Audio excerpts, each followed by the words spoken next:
clue who I am. I retired from NOAA and worked for NOAA for about 35 years. And now I'm the director of the Keys Marine Laboratory, which is smack dab in the middle of the Florida Keys. The Keys Laboratory is actually part of the Florida Institute of Oceanography. And if you don't know what that is, I would really encourage you to go on the FIO website to find out about them, because you have the Weatherbird and the Bellows here. Those are FIO assets.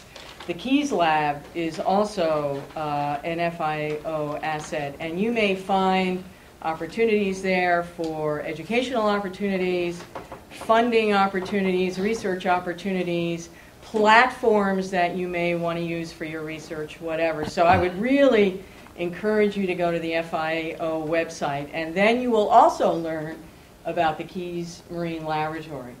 So those of us who are associated with the Keys Marine Lab actually have appointments through the University of South Florida. The University of South Florida is the host to FIO. FIO is a consortium of all the universities and colleges in the state of Florida that have marine programs, and including some of the private organizations, the nonprofits, MOAT, hubs, etc. So that's why I think it'd be good if you take a look at the FIO website and get a feeling for what kind of opportunities exist for collaborative research as well, or what assets may exist at other universities that you may want to use as well. So anyway, enough about that. Lou is a postdoc with us at the Keys Marine Lab. He happens to have a joint appointment, actually, with us, and again, it's through USF, FIO, and CIMAS, which is the Cooperative Institute of Marine and Atmospheric Sciences at the University of Miami. And he's worked really closely with the NOAA folks, particularly at the laboratory on Key Biscayne, doing physical oceanography. Lou's a physical oceanographer, comes by way of MIT, and did his PhD at Rasmus at the University of Miami, and is one of those physical oceanographers. I'm a fisheries biologist, actually, but he's one of those physical oceanographers who understands that living marine resources, their life histories, are adapted to the physical environment. And so there's that interplay between living marine resources and the physical environment. So Lou did his PhD looking at thermal budgets, that's water, thermal budgets, and coral reefs. It's more than that, and he can obviously explain it. Again, I'm a biologist. He's a physical oceanographer. So with that, I'll turn it over to Lou, and he can tell us about thermal budgets and coral reef resilience. Okay. Thanks, Nancy. Hi, everybody. Can you guys hear me in the back of the room okay? Good. Thank you. Next question. Do I know how to change slides? That doesn't change the slides. No, it doesn't. So the answer is no. They should have put this in already. Oh. Well, you know what? I can always page up and page down. But the John door's not there. Hmm. Here. So while folks are helping me get set up, and thank you for that, by the way, just a quick introduction of myself. As Nancy mentioned, I have a joint appointment with CIMAS, working at the NOAA Atlantic Oceanographic and Meteorological Lab. Been there for 8 years, all through my PhD at Rasmus, and also working as a postdoc under Nancy at the Keys Marine Lab. Keys Marine Lab is a wonderful facility, by the way, if you're doing field work in the Keys, or if you want to do tank work that relies heavily on resources down there, whether water or organisms. I highly recommend looking at the Keys Marine Lab. My background actually was in theoretical mathematics and financial analysis prior to becoming a physical oceanographer. Completed my PhD under Dr. Arthur Mariano, who, as some of you may know Arthur, he's done a lot of collaborative projects with folks at USF and further up north, FSU, U of F. He is actually an oceanographer and an applied mathematician. So not an easy advisor, but a very interesting one. So you're just going to have to use a keyboard. Okay. This will give you the laser. I can do that. Yay. Good. The laser's not even working on this either. That's okay. You guys don't have a fishing rod here? No. There used to be. Oh, that's too bad. Rasmus still has their fishing rod even with all the... Yeah. Oh, well. I should have brought my own.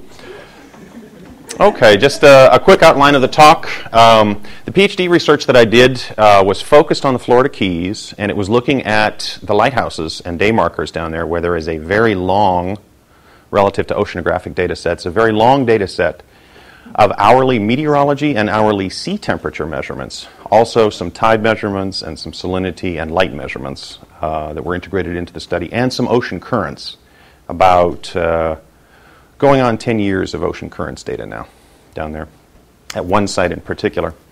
So we're going to look a little bit at those sites. The goal of my postdoc research is to take what I learned about the physics of warming and cooling on reefs at those particular sites in the Keys, to take that physics and begin to use it to parameterize larger scale, region scale, or sanctuary scale models. Parameterize very small scale warming and cooling over reefs, and we'll talk about why that's so important to reefs, to reef ecology. And also, as it turns out, the processes that I identified in the PhD research have a significant impact on cross-shelf, cross-reef slope water exchange, which of course has significance for reproduction of corals and viability of fisheries, as well as delivery of nutrients, pollutants, carbonate, dissolved CO2, and other tracers. Physical oceanographers call everything you do a tracer. It's usually a passive tracer unless it's salinity. Everything else is just a passive tracer. Just so you know. It's no disregard intended. So the bulk of the research was actually developing what's called a heat budget.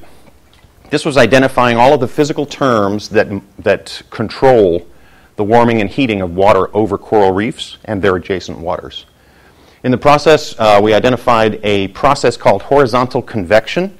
This is actually cross-shore exchange, which is correlated with heating and cooling. It's driven by surface cooling and water column heating over sloping bottom.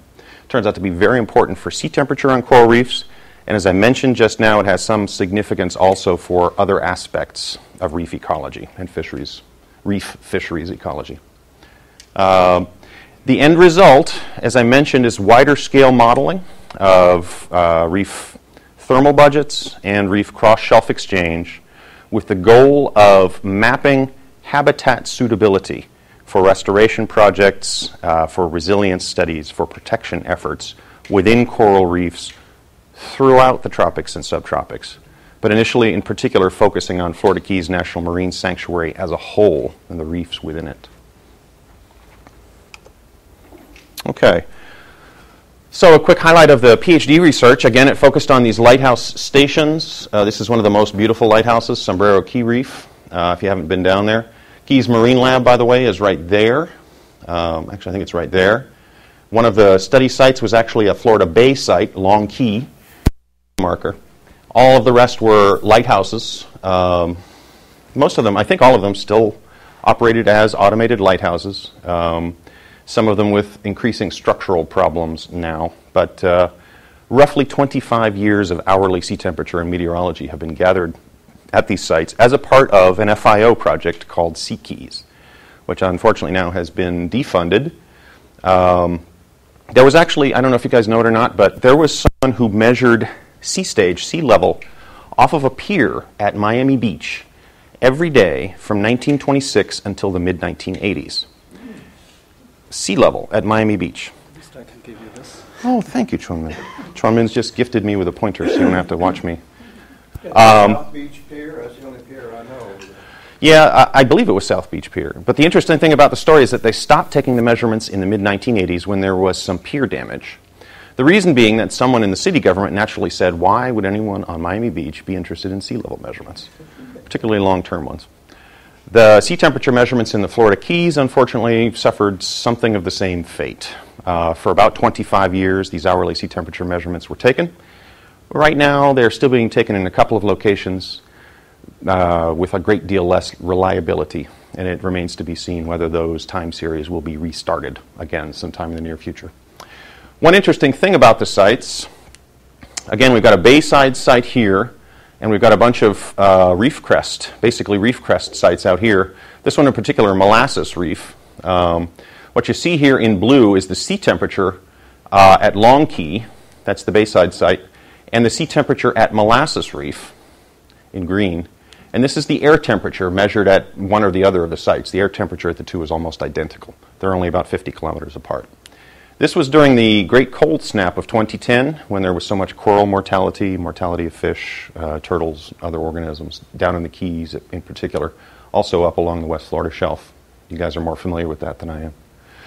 So again, what's interesting is that you had this very dramatic drop in the air temperature down to nearly 0 degrees C.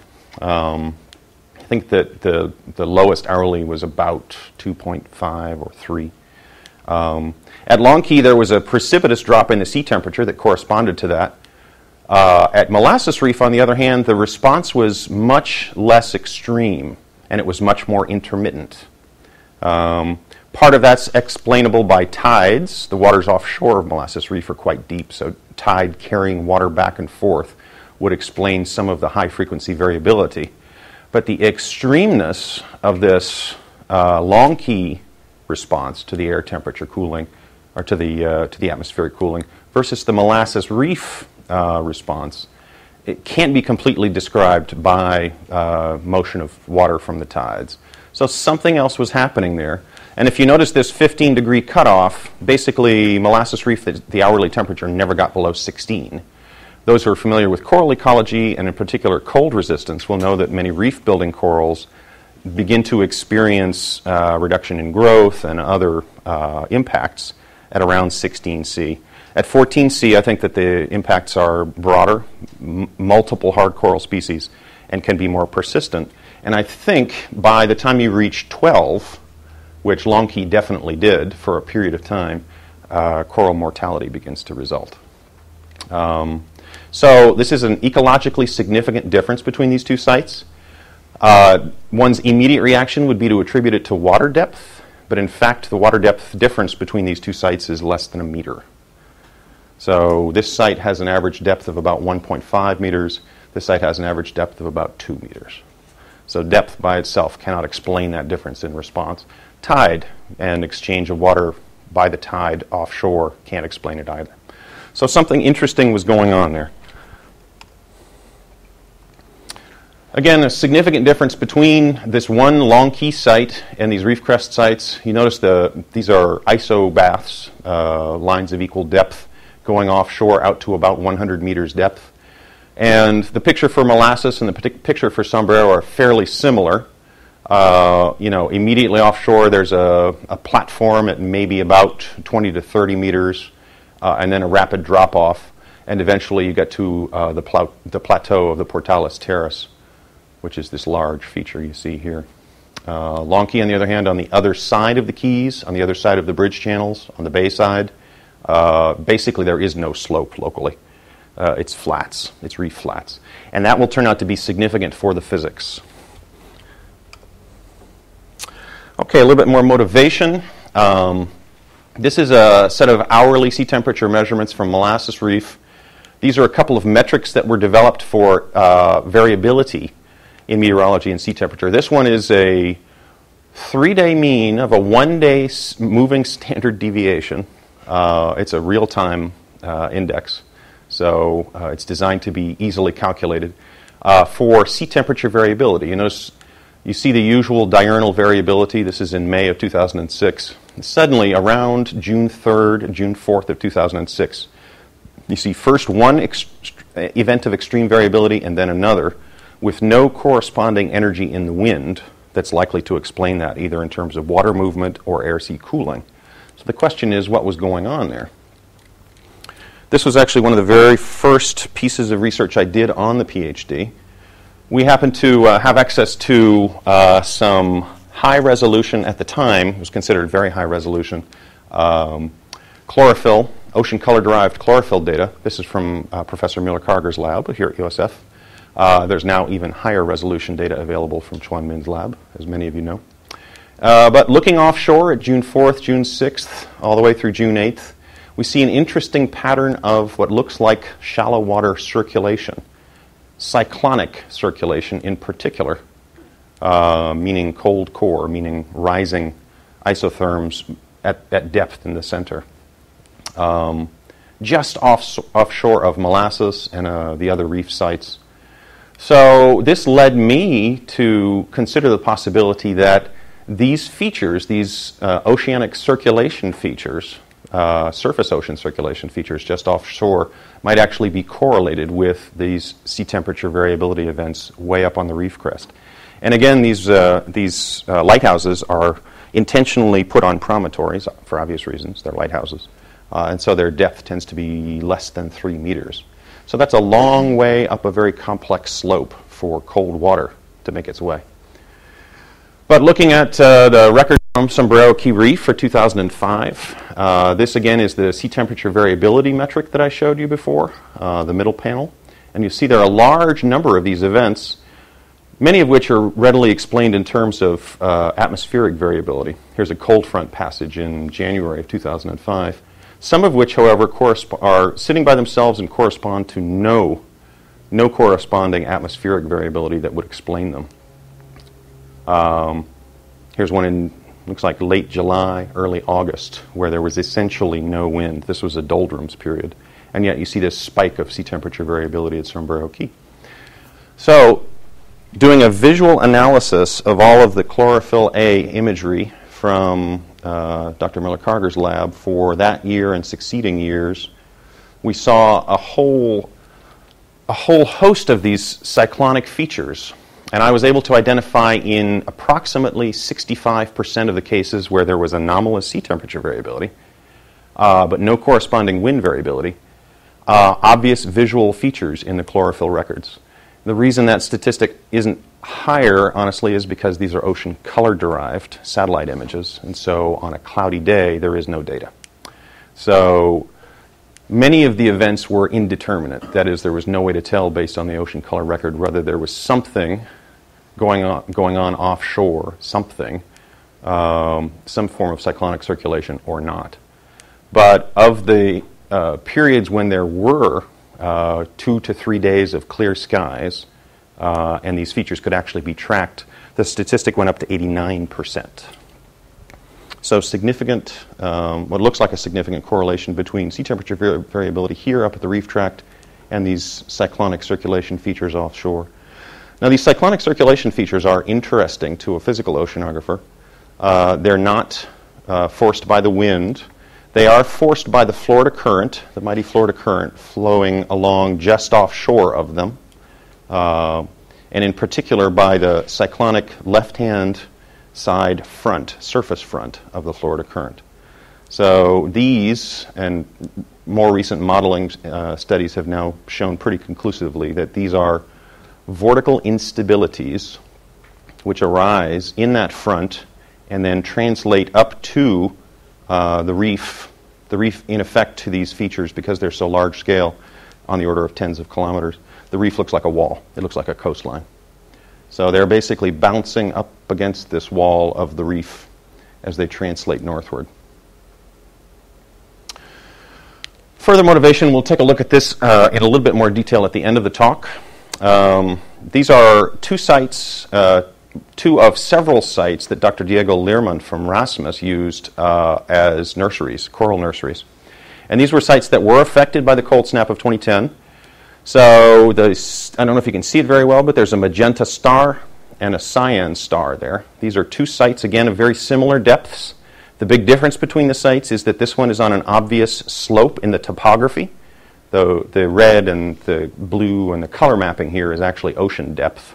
So red is shallower. So that one's on a strong slope, and this one is on essentially a flat. And if you look at their response to those same cold snap conditions, you'll see that these two sites of similar depth, similar distance from offshore. So in other words, it's very unlikely that the tide is carrying water here, but not here.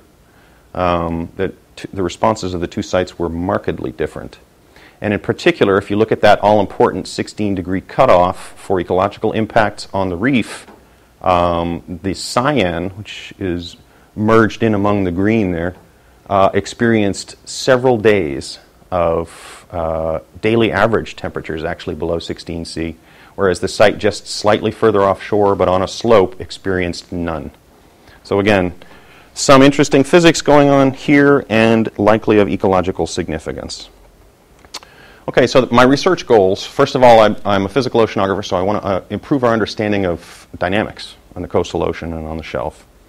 The primary direct aim of that is to resolve sea temperature variability at a spatial and time scale which will allow us to estimate its likely impact on reef and fisheries ecology. Again, this is physical oceanography aimed at better understanding impacts on ecology. We'd like to be able to use this improved understanding of the physical dynamics on reefs to do a better job of predicting long-term climate impacts on these sensitive sites. Climate scale models, as you know, generally run at very, very wide spatial scales. Generally, people are dealing with monthly averages. And there are possible, even likely, ecological impacts from very low frequency signals like that. However, understanding those impacts on a reef scale really requires downscaling from these very large scale models to what are called high resolution downscaling models, which are on the order of 10 kilometers per grid point, down still further to very, very fine scales at coasts. And this is, again, it's a known problem. Reefs have the distinction of being both, in effect, a coastline to these larger scale processes and impacts, and also a very sensitive and significant, ecologically and economically significant resource in their own right. So it's very much worth study. And the goal ultimately is to be able to do that even in areas of reef, continental shelf or insular shelf where there is very little in situ data to go on. Okay, this is very, I think this is considered very unorthodox, but I'm going to ask for a show of hands. How many here are familiar with spectra, power spectral density estimates? Well, good. Well, you see whose hand is up. While I'm talking, if you have no idea what I'm saying, could you lean over to one of the people who raised their hand and ask them? So what we're looking at here is a spectral analysis of sea temperature. So you'll notice that there's a very strong spike at 1 day. That means that there's strong diurnal variability in sea temperature. Not much surprise there. There's also a strong